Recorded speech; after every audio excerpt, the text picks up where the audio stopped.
السلام عليكم حبايبي، عاملين ايه؟ كل سنة وانتم طيبين. معاكم ولاء، ودي قناتي كيكات وحلويات. النهاردة هعمل كبات من الكنافة بالكريمة، وهعمل اللي هي البوكس، اللي هي العلبة دي. آه انا عملت من نص كيلو، تقريبا 10 كبات. هقول لكم طبعا سعر البيع. بعتذر طبعا عن صوتي، لان انا يعني كان عندي دور كده برد.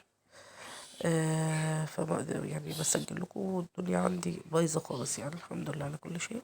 هنسمي الله كده ونبدأ. وأول حاجة معايا نص كيلو من الكنافة، أنا مطلعاها من الفريزر.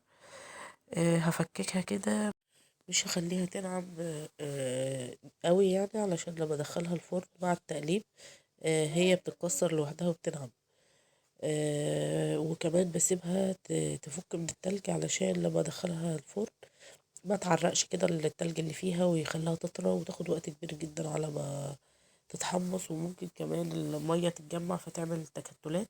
فالأحسن إن احنا نسيبها شوية تفك من التلج بعد ما تتكسر، يعني أكسرها وهي متلجة وأسيبها شوية. وبعد كده بحط عليها السمنة، نص مج مسيحاه، ودي سمنة نباتي. ودخلتها الفرن على درجة حرارة 200، في الرف اللي في النص، شغلت من فوق من تحت، وبقيت كل شوية أقلب فيها. وبعد كده جبت نص مج من السكر، اللي هو الحبيبات، وضربته أنا عندي في الخلاط. وطبعا لازم بنزله من أي حاجة ناعمة، علشان لو في أي تكتلات أو حاجة ما يضايقنيش وأنا بقلب الكنافة. وزي ما انتم شايفين طبعا الكنافة هي اتكسرت لوحدها ونعمت خالص.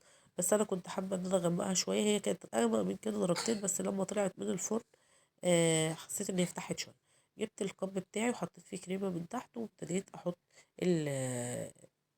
الكنافه. وطبعا انا لما حطيت السكر حطيته والكنافه بعد ما بردت، يعني ما احطوش وهو سخن علشان برضو ما يكتلش بقى.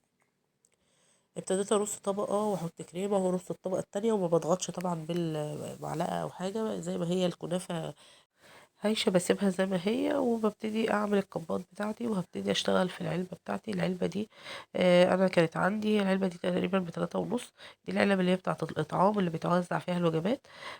بس انا ما لقيتش اللي هو الاكليريك، فقلت اجرب في دي. بس بعد كده ان شاء الله هجيب من اللي هو الاكليريك، لان هو بيبقى فيه بيبقى متفرغ كده وبيبقى شفاف، فبيبين الطبقات. حطيت الطبقة الاولى من الكنافة، والطبقة التانية حطيت كريم شانتيه. ده كريم شانتيه انا متقلاه شوية، علشان ما يطرليش الكنافة. وحطيت الناحية التانية برضو الطبقة التانية من الكريمة. وهبتدي احط طبقة من الكنافة. طب زي ما انتوا شايفين كده، انا يعني بحط بالمعلقة، مش بحاول اضغط علشان تبقى هايشة. بس انا حطيت كمية كبيرة من الكريمة، فعلت معايا الطبقة التانية. لما جيت حطيت كنافة، حسيت ان العلبة بقت مليانة من غير اي فينش، يعني لسه ما حطيتش كمان، ده لسه المفروض احط كمان طبقة من الكريمة قبل الفينش الاخير.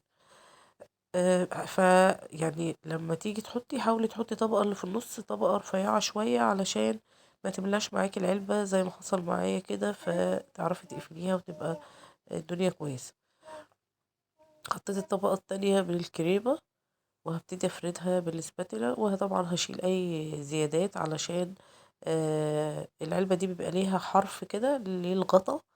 فانا هحاول ابعد بقى الكريمة عن الغطا، عن الحرف ده، علشان لما اجي اقفلها تظبط معايا زي ما انتوا شايفين كده.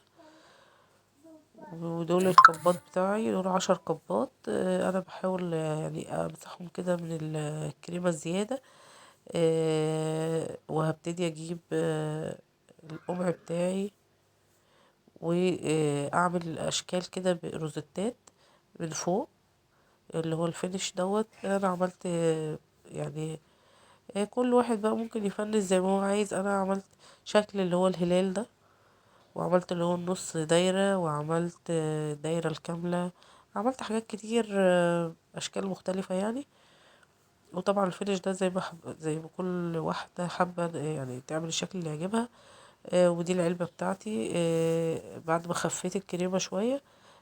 جبت عملت الروزيتات من 4 جناب علشان افصل الناحية اللي هتبقى فيها نوتيلا عن الناحية التانية.